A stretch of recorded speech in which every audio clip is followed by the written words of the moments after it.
오늘 와이뉴스에서는 특검 얘기를 좀 해보자고 하셨네요. 그렇습니다. 예. 특검이 저건 역대급 성과를 거뒀다는 데 대해서는 아무도 이견이 없습니다. 예, 예. 그렇지만 아쉬운 점도 많이 있죠. 그래서 일단 박영수 특검 왜 올 A를 놓쳤을까 이렇게 주제를 정해봤습니다. 왜 올 A를 놓쳤을까란 말은 그 올 A 받을 뻔했다 이런 얘기를 들려요. 김현정 앵커는 한 몇 점 정도 주십니까? 특검의 네, 점수. 결과에. 야, 갑자기 물어보시니까 88점? 상당히 뭐 그냥 언뜻 떠오른 거예요. 88 정도. 네, 예. 저건 제가 이 현직 국회의원 4명, 주로 법사위원 쪽 현직 검사 4명, 예. 검찰 고위직도 포함이 되어 있습니다. 전직 검사를 포함한 변호사 8명 등 16명에게 특검의 수사를 어떻게 평가하는지를 물어봤습니다. 예. 그 중에 이제 검찰 특수통 출신의 원로급 변호사 1명은 평가를 유보했습니다. 특검이 수사를 잘했지만 구체적인 평가는 공판을 마친 뒤에 하겠다 그랬고요. 15명 중에 90점 또는 90점 이상을 주겠다는 평가가 6명. 90점 이상이 6명. 예, 85점이 2명. 예. 80점이 5명. 어허. 80점 미만이 2명이었습니다. 평균 내면 몇 점 나와요? 한 85점 정도 육박하는 평균 85점. 정도. 예. 저랑 비슷하네요. 예, 그렇지만 법조인들 대부분이 그동안의 특검 중 최대의 성과를 거뒀다는 데는 이견이 없었습니다. 아니, 그동안의 특검이 워낙 성과들이 미미했으니까요. 특검의 수사에 가장 높은 점수를 준 사람은 이석수 전 특별감찰관이었고요. 예, 예. 가장 낮은 점수를 준 사람은 조홍천 더불어민주당 의원이었습니다. 가장 낮은 점수가 조홍천 의원이었어요? 두 사람이 다 박근혜 정부에서 중용됐다가 국기 문란 사범으로 찍혀서 쫓겨났다는 공통점이 있는데 그렇죠. 특검 수사에 대한 평가는 양극으로 나뉘었습니다. 그러면은 이석수 전 특별감찰관이 제일 높은 점수를 주면서 이유는 뭐라고 하던가요? 이석수 특별감찰관은 특검 보로서 이 수사에 참여한 경험이 있습니다. 예, 예. 이번 특검은 주어진 여건에서 최선을 다했고 수사를 잘했다. 이렇게 평가를 했습니다. 그러면서 우병우 전 민정수석에 대한 수사에 아쉬운 점이 있지만 그거를 강행했더라면은 특검 내부에서 소리가 났을 것이고 다른 몇 가지 수사에 차질이 있었을 것이다. 이렇게 평가를 하면서 해본 사람 경험자로서 예. 최고 점수. 현행 특검법으로서는 시간을 더 주더라도 우전 수석을 구속하기는 쉽지 않을 것이다. 예, 예. 과거에 이용호 게이트 때도 특검 수사를 한 뒤에 대검 중수부에서 수사를 이어받아서 6개월 정도 수사를 계속해서 예. 신성남 전 검찰총장을 기소해서 유죄를 받아낸 전례가 있다. 이렇게 얘기를 했습니다. 검찰이 잘하면 된다. 정확히 몇 점 주셨어요? 이석수 90점 이상. 90점 이상. 네. 그러면 제일 낮은 점수를 준 조홍천 의원. 그러니까 조홍천 의원은 80점 아래를 줬다는 건데. 65점에서 70점 정도 주고 싶다고 얘기를 했습니다. 그거밖에 안 나왔어요? 왜요? 과락을 면했다 이렇게 얘기를 했습니다. 과락면할 정도? 예. 왜 이렇게 야박하게 주셨을까요? 첫 번째는 특검의 최순실 특검법 15가지 수사 대상 중 1호가 이재만, 정호성, 안봉근 등 문고리 3인방 이름이 들어가 있는데 예, 예. 이재만은 부르지도 않았고 안봉근은 참고인 조사만 했다. 아하. 특검법 1호라면은 그만큼 중요한 거 아니겠냐. 그런데 거기에 대한 수사가 제대로 이루어지지 않았다.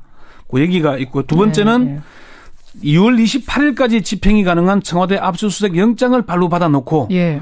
시도를 한 번밖에 하지 않았다. 왜 한 번밖에 하지 않았느냐? 영장도 있는데. 영장이 그럼 그렇게 긴 영장을 받았을 때는 뭔가 계속 압박을 하고 시도하려는 걸로 봤는데 그 부분. 그걸 안 했다. 예, 예. 현 대통령이라는 걸 너무 의식했던 거 아닌가. 스스로 좀 위축됐던 거 아니냐. 그러니까 청와대 계속 찾아가서 압박하고 밤샘을 하면서 버텼더라면은 어땠을까? 그 부분이군요. 좀 아쉬움이 남는다. 그 부분에서. 세 번째는 법무부와 검찰 내부에 대한 수사를 전혀 하지 않았다. 롯데 70억 원 반환은 분명히 수사 정보가 새 나간 건데 그에 대한 수사가 없었다. 네. 그래서 과락을 면한 정도. 열심히 하고 잘했지만은 이렇게 얘기를 했습니다. 어쨌든 평균은 85점 나왔습니다. 네. 특검 내부에서는 스스로 어떻게 평가해요? 특검의 한 핵심 관계자는 우병우 전 민정수석에 대한 수사가 마무리되지 못한 점, 박 대통령 대면 조사가 무산된 점, 삼성을 제외한 다른 기업의 수사가 이루어지지 못한 점이 아쉽다고 말했습니다. 예. 이 관계자는 그렇지만 특검으로서는 제한된 시간에 적은 인력임에도 불구하고 이재용 부회장 구속, 문화계 블랙리스트, 이화여대 입시, 학사부정 수사 등 성과를 거뒀다면서 스스로 A 학점은 줘도 되지 않겠나 이렇게 평가를 하게 됐고요. 스스로는 A 학점. A 학점이면은 90점 정도 되는 거죠. 스스로는 90점. 예. 그래요. 어쨌든 역대급 수사 성과를 특검 중에서는 냈다는 거. 요거는 네. 다들 동의를 하시는 건데 네. 그 이유는 뭐라고 보세요? 특검이 사실 올 A를 받지 못한 부분은 조금 하자면은 아까 말씀드린 대로 그런 부분들 우병우 수사, 뭐 검찰 대면 조사, 불발 뭐 그런 얘기들이 있었는데 역대급 성과를 거둘 수 있었던 것은 딱 두 가지 이유로 꼽습니다. 첫 번째. 예, 첫 번째는 상부에 보고해야 하는 보고 의무가 없다는 것이고. 보고할 의무가 없다. 아니, 예. 보고하면 뭐가 어떻게 되길래요? 이제 특수통 출신 한 중견 법조인이 그런 얘기를 합니다. 수사검사가 인지해서 수사에 착수하려면은 부장검사, 차장검사, 검사장, 그리고 대검의 반부패부와 총장, 법무부 장관, 민정수석에게 보고해야 한다. 라인 참 길기도 합니다. 그 보고 라인에서 어떤 간섭이나 압력이 있을지 예상하기 어렵다. 그렇죠. 물론 이게 통제의 수단도 있습니다. 마냥 풀어놨다가 무슨 그렇죠. 뭐 남용하지 말라는 의도는 있습니다만. 그것도 있습니다. 무조건 뭐 나쁜 것만은 아닌데 그러다 보면은 진이 빠진다는 얘기가 있고요. 그럴 수 있네요. 그런데 특검은 보고 의무가 없죠. 예. 박영수 특별검사와 4명의 특검보, 윤석열 수사팀장 6명이 수뇌부 회의를 합니다. 박영수 특검이 최종 보고자이다 보니까 보고 시간도 짧고 간섭이나 외압도 있을 여지가 없었기 때문이다. 예. 검찰 관계자도 보고 사무 규칙만 바꾸도 검찰 수사가 지금처럼 지탄받는 일은 대폭 줄어들 거다 얘기를 했어요. 아하. 의지의 문제는 인사권과 연결이 됩니다. 보고 라인의 지부에서 부탁하는데 그걸 거부할 경우 인사상 불이익을 감내할 각오를 해야 됩니다. 예. 검찰의 한 중견 간부는 검찰의 수사는 의지가 가장 중요하다. 외압이나 간섭에도 불구하고 돌파하겠다는 의지를 가진다면 어려움이 있더라도 수사를 할 수 있다. 그렇지만 우리가 국정원 대선 개입 수사에도 봤죠. 수사한 검사들이 어떻게 됐습니까? 윤석열, 박형렬 등등 막 줄줄이 옷 벗고 좌천되고. 네, 그랬죠. 뭐 그렇게 됐죠. 예. 박영수 특검은 처음부터 야당에서 특검 후보자를 추천해서 대통령이 임명했잖아요. 그렇죠. 그러니까 좀 한계가 없었다는 점 이게 컸고 또 삼성 특검이라고 불릴 정도로 삼성에 집착을 했는데 그 외압이 얼마나 심했겠습니까? 그걸 이겨낸 점이 있죠.